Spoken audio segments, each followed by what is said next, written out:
La popularité de Jules Verne est une des rares constantes de la littérature, au point que l'on peut se demander pour quelle raison cet écrivain, qui n'est ni un grand philosophe, ni un styliste de premier ordre, trône au royaume des grands, quelque part entre Balzac et Dostoïevski, lui qui ne voulait écrire que des romans d'aventure et qui y trouvait tout son plaisir. Certains esthètes pourront cependant rétorquer: est-il pour cela un véritable écrivain? Mérite-t-il donc ce succès international, ce maniaque de la plume atteint d'une paranoïa prolifique, éperdument amoureux de n'importe laquelle de ces plus grotesques petites machines? À cela, il faut répondre qu'une dimension fondamentale de l'œuvre de Jules Verne leur échappe, qui pourtant se conjugue extraordinairement bien avec le grand voyage, qu'est la lecture de tous ces romans. Abrupte et brûlante, enivrante comme un vieil alcool, cette dimension s'appelle la poésie. Bien que de ses plus fascinants romans, les 500 millions de la Begum prophétisent le premier satellite artificiel et que le Nautilus préfigure 10 ans à l'avance les sous-marins de l'ingénieur Labeuf, Jules Verne n'est pas un scientifique. C'est moins la science que sa puissante poésie qu'il incarne dans de redoutables mythes en acier, pressentant les noces de l'homme et de la machine. Voyant, au sens médiumnique du mot, l'ossature métallique du XXe siècle prendre forme et se développer, déterminant la marche en avant du monde pour 10 siècles d'histoire. Ainsi, on a pu écrire que Jules Verne vibre et crée à l'intersection du présent et de l'avenir.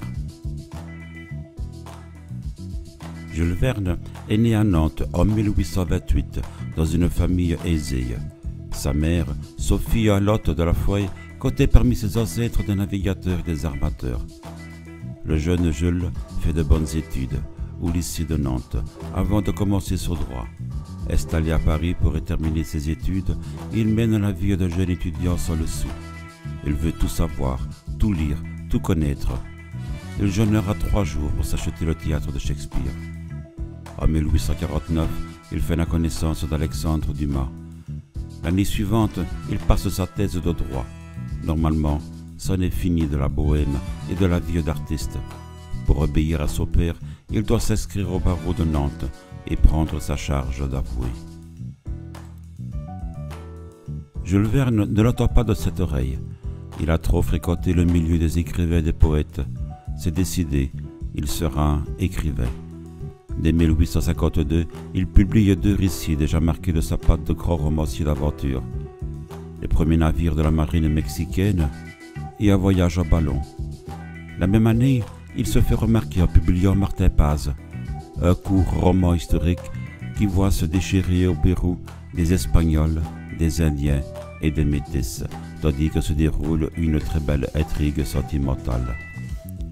Il semble que le moule dans lequel il coulera la plupart de ses quelques 80 romans est déjà creusé, avec ce balancement idéal entre les grandes visions historiques et géographiques et l'expression des sentiments et des passions. Il entre pourtant à la Bourse de Paris comme associé d'un agent de change. Il n'a pas assez de ses nuits pour apaiser sa fringale de savoir. Les connaissances théoriques ne lui suffisant pas, il commence à voyager. Angleterre, Écosse, Scandinavie. C'est en 1862 que tout va se décider. Il propose à Hetzel le célèbre 5 semaines en ballon et signe avec ce dernier un contrat pour 20 ans. Le succès du roman est complet, d'abord en France puis à l'étranger. Le livre est bientôt traduit dans toutes les langues européennes. Désormais, les romans de Jules Verne, qui passionnent à la fois les parents et les enfants, vont se succéder à un rythme rapide. Dans les aventures du capitaine Hatteras, qui transporte le lecteur dans les froides étendues polaires, il écrit « Je ne crois pas aux contrées inhabitables. À force de sacrifices et avec les ressources de la science, l'homme finira par fertiliser même un tel pays. » Ce nouveau héros, le minéralogiste Lidenbrock, s'enfonce dans les entrailles de la terre et y découvre une espèce antédiluvienne et des végétations pétrifiées du monde préhistorique. Puis, ce sont les enfants du capitaine Grant et 20 000 lieues sous les mers, roman hanté par la vision de ces profondeurs qui restent calmes, même quand la tempête se déchaîne. L'auteur compose son récit avec une sorte de jouissance frénétique. Je suis en plein dans mon voyage sous les eaux et je m'y plonge avec un plaisir inouï. L'édition illustrée du roman paraît pour les étrennes de l'année 1870. Le Temps publie Le Tour du monde en 80 jours et le tirage du journal se met soudain à grimper vertigineusement. Chaque jour, les correspondants des journaux américains câblent dans leur pays les péripéties d'une aventure que tout le monde s'accorde à trouver incroyable. Les plus grandes compagnies maritimes font à Jules Verne des pots d'or afin qu'il consente à embarquer son héros sur un de leurs navires. Le succès atteindra son point culminant avec Michel Strogoff.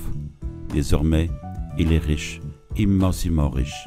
Il va pouvoir voyager. À bord de ce yacht, le Saint-Michel III, Jules Verne visite l'Espagne, le Maroc, l'Algérie, la Norvège, l'Irlande et l'Écosse, dont les mines inspireront les Indes noires. Passant devant la rade de Kiel, il pressent, de ce dos presque prophétique que personne n'a jamais vraiment pu expliquer, les futures machines de guerre, les canons longue portée et les gaz mortels. Pour écrire Matthias Sonndorf, il s'embarque pour le Portugal, visite l'Italie où il est reçu par le pape Léo XIII. Quand il revient d'Italie, il a déjà écrit le plan complet de son livre, enrichi de tous les personnages qu'il a rencontrés. Les adolescents qui furent enchantés par ce premier roman et passèrent des nuits blanches pour connaître plus rapidement la conclusion de ses aventures sont en cette fin du XIXe siècle devenus des hommes. Certains vont transposer dans le réel ses plus géniales inventions. Les premiers aéronautes, les grands explorateurs des pôles, les constructeurs de sous-marins affirmeront tous que Jules Verne leur a donné l'idée de tenter l'impensable. L'Américain Simon Lake crée un Nautilus qui, lui aussi, explorera le fond des océans. Au même moment, la France commence à construire sa flotte sous-marine. Jules Verne avait raison d'écrire « Tout ce qu'un homme est capable d'imaginer, d'autres seront capables de le réaliser ».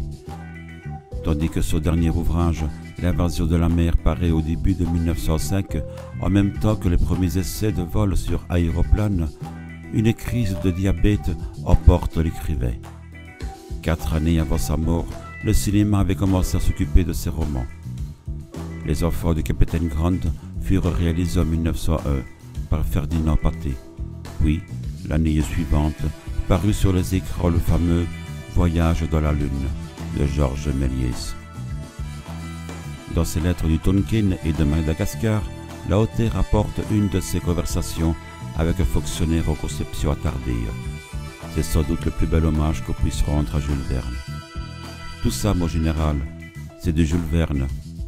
Mais oui, mon beau monsieur, c'est de Jules Verne, parce que depuis 20 ans, les peuples qui marchent ne font plus que du Jules Verne.